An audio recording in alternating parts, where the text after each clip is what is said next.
നമുക്ക് വേണ്ടിയിട്ട് ഒരു ദിവസമെങ്കിലും സ്പെൻഡ് ചെയ്യണമെന്ന് ആരോ പറഞ്ഞു കേട്ടിട്ടുണ്ട്. അതും കയറി പിടിച്ചിട്ട് അങ്ങനെ ഡിസൈഡ് ചെയ്ത് പോയൊരു ഊട്ടി യാത്രയാട്ടോ ഇത്. വലിയ കാര്യമായിട്ട് പ്ലാനോ എന്താ പോലും ഈവൻ ബഡ്ജറ്റ് പോലും പ്ലാൻ ചെയ്തിട്ടില്ല. വണ്ടി എടുത്ത് അങ്ങ് ഇറങ്ങി കാണുന്ന സ്ഥലങ്ങളങ്ങ് നിർത്തി ഇഷ്ടപ്പെട്ട എവിടെ പോകുന്നു ഒന്നൊരു പ്രീ പ്ലാൻഡ് ഒന്നുമല്ല. ഈവൻ ഹോട്ടൽ പോലും ജസ്റ്റ് 2-3 ഡേയ്സ് ബിഫോറാണ് നമ്മൾ ബുക്ക് ചെയ്യണത് കേട്ടോ. അങ്ങനെ ഞങ്ങൾ കുറച്ച് പേര് ഊട്ടിയിലെത്തി. നമ്മൾ പോകുന്ന വഴിക്ക് നമുക്ക് ഇഷ്ടപ്പെട്ട ഈ പനന്നക്കൊക്കെ കണ്ട് നമ്മളത് കഴിച്ചു. ആ പോകുന്ന ഒരു യാത്ര ഭയങ്കരമായിട്ട് എന്താ പറയുക, നമുക്കതിനെ മനസ്സിലെപ്പോഴും സൂക്ഷിക്കാൻ പറ്റുന്നതായിരുന്നു. ഇത് കണ്ടോ, ഊട്ടിയിലെ മോഡീസ് കഫേ ഭയങ്കര ഫേമസ് ആയിട്ടുള്ളതാണ്. അവിടെ ചെന്ന് ഞങ്ങൾ നമ്മുടെ സ്ട്രോബെറി ചോക്ലേറ്റിൽ ഡിപ്പ് ചെയ്തില്ലേ, അത് കഴിച്ച കോലമായി ഗ്ലാസ്സിൽ കാണുന്നത് നിങ്ങൾ. അതേപോലെ ഹേസൽനട്ട് ഹോട്ട് ചോക്ലേറ്റ് കോഫി കുടിച്ചു.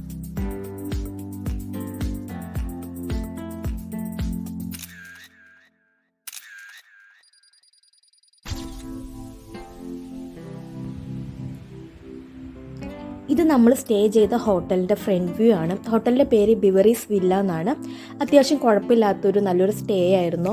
അതേപോലെ തന്നെ നല്ല ക്ലീൻ നീറ്റ് ആയിരുന്നു, ഹൈജീനിക് ഉണ്ടായിരുന്നു, നല്ലൊരു ഫ്രണ്ടേജ് ഉണ്ടായിരുന്നു. നല്ല ഫ്ലവേഴ്സൊക്കെ വെച്ച് നല്ല രസത്തിൽ അവർ അറേഞ്ച് ചെയ്തിട്ടുണ്ട്. ഈ കാണുന്നതാണ് അതിൻ്റെ ഒരു എൻട്രൻസ് വ്യൂ പറയുന്നത്. പാർക്കിംഗ് ഫെസിലിറ്റീസ് ഉണ്ട്. പിന്നെ ഒരു ഏറ്റവും വലിയൊരു അട്രാക്ഷൻ പറയുന്നത് സിറ്റിയോട് ചേർന്നതാണ്. ഓൾമോസ്റ്റ് നമുക്ക് ഹാർട്ട് ഓഫ് ദ സിറ്റി എന്ന് തന്നെ പറയാം. അതുകൊണ്ട് മാക്സിമം അട്രാക്ഷൻസ് നമുക്ക് കവർ ചെയ്യാൻ പറ്റും.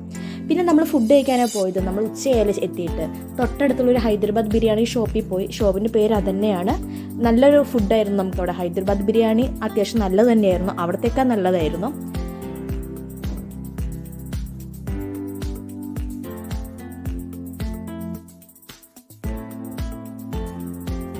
ഈ കാണുന്നത് സെൻറ്റ് സ്റ്റീഫൻ ചർച്ച്, ഊട്ടിയിൽ തന്നെ one of the best attractions എന്ന് പറയാം.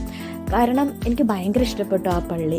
സാധാ നമ്മൾ കുറേ പള്ളി പോയിട്ടുണ്ടെങ്കിലും നമ്മളൊരു ചാപ്പലിൽ ചെന്ന് ഒരു മെഡിറ്റേഷൻ സെൻറ്ററിൽ ചെന്ന പോലെയാണ് അതിൻ്റെ അകത്തൊക്കെ ഇരിക്കാൻ. പിന്നെ ഒരു പ്രത്യേകത എന്ന് വെച്ചാൽ 1830 നിർമ്മിച്ചതാണിത്. ബ്രിട്ടീഷുകാർ നിർമ്മിച്ചതാണ്. അപ്പോൾ അതിൻ്റേതായ ആ ഒരു നിർമ്മാണത്തിലും ഓരോ മുക്കിലും മൂലയിലും ഓരോ വ്യത്യാസങ്ങളുണ്ടാവും. അത് നമുക്ക് നേരിട്ട് കാണുമ്പോൾ തന്നെ അതിൻ്റെ ഭംഗി അറിയുള്ളൂ. പിന്നെ ഏറ്റവും വലിയൊരു അട്രാക്ഷൻ പറയുന്നത് ഈ കാണുന്ന ഫ്ലവേഴ്സാണ്. നല്ല അടിപൊളിയായിട്ട് ഒരു സ്വർഗം പോലെയാണ് ആ ഗേറ്റ് തുറന്നാൽ നമ്മളൊരു സ്വർഗത്തിലേക്ക് ചെന്ന പോലെയാണ് നമുക്കൊരു ഫീല് വരുന്നത്. അങ്ങനെ തന്നെയാണല്ലോ വേണ്ടത്.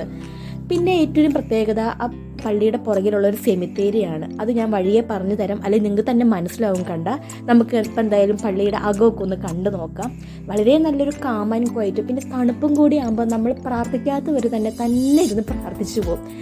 നമ്മൾ പൊതുവേ പ്രാർത്ഥിക്കാൻ പോകുന്നത് എങ്ങനെയാണ്, നമ്മൾ സൈലൻ്റായിട്ട് ദൈവത്തിനോടൊന്ന് സംസാരിക്കുക. നമുക്ക് വേണ്ട ലക്ഷ്യം അതാണല്ലോ. അപ്പോൾ അതിനൊക്കെ പറ്റിയ നല്ലൊരു അടിപൊളി സ്ഥലമാട്ടോ ഇത്.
പിന്നെ ഞങ്ങൾ പോയത് വേറൊരു സ്വർഗത്തിലേക്കാണ്, താജ് സവായ് ഹോട്ടൽ. എൻ്റെ മോനെ അടിപൊളി പറഞ്ഞാൽ അടിപൊളി, വേറെ ഒന്നും പറയാനില്ല. 100 out of 100. അത്രയ്ക്ക് നല്ല ആംബിയൻസും ഗാർഡനും അവർ എന്തൊരു ഭംഗിയിലാണ് സെറ്റ് ചെയ്തിരിക്കുന്നത്. നമ്മളിങ്ങനെ അട്രാക്ഷൻ എന്ന് പറഞ്ഞാൽ ഇതാണ് അട്രാക്ഷൻ. നമ്മളവിടെ ഫുഡ് കഴിക്കാനാണ് പോയത്. ഫുഡായാലും അടിപൊളിയാണ്. ആ ഒരു ആംബിയൻസ് കണ്ടിട്ട് നമ്മൾ വേറെ ഏതോ ഒരു നാട്ടിൽ യൂറോപ്യൻ കൺട്രിയിലെത്തിയിട്ട് അവിടുത്തെ ഏതോ ഒരു റിസോർട്ടിൽ സ്റ്റേ ചെയ്യണ പോലെയാണ്. പിന്നെ താജ് എന്ന് പറയുന്നത് താജ് തന്നെയാണല്ലോ, അതിൻ്റെ അപ്പുറം ഇപ്പുറം ഒന്നുമില്ല, നമുക്ക് ചിന്തിക്കേണ്ട കാര്യമില്ല. അത് രക്ഷയില്ല. ആ ഒരു സ്ട്രക്ചറൊക്കെ നോക്കിക്കുക നിങ്ങൾ. നമ്മളിങ്ങനെ തഞ്ചാവൂരൊക്കെ ചെല്ലുമ്പോൾ കാണത്തില്ലേ പഴയ ടൈപ്പ് ഈ എന്താ പറയുക, മാളിക, കൊട്ടാരം, അങ്ങനെയൊക്കെ പാലസ് എന്നൊക്കെ പറയത്തില്ലേ, ആ ഒരു ടൈപ്പാണിത്.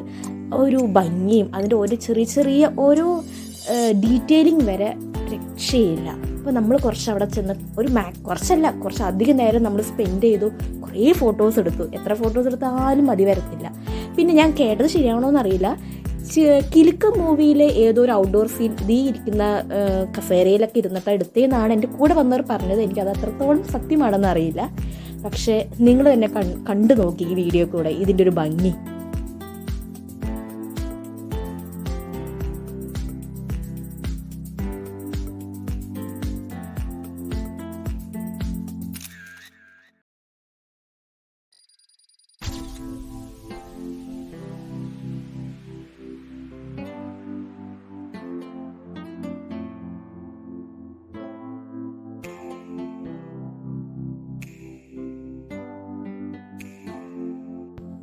പിന്നെ ഞങ്ങൾ നൈറ്റ് സ്ട്രീറ്റ് വാക്കൊക്കെ ചെയ്തു. അവിടുത്തെ ലോക്കൽ ഫുഡ്സൊക്കെ ട്രൈ ചെയ്തു, കിടന്നുറങ്ങി. അപ്പം ശരി, ബൈ.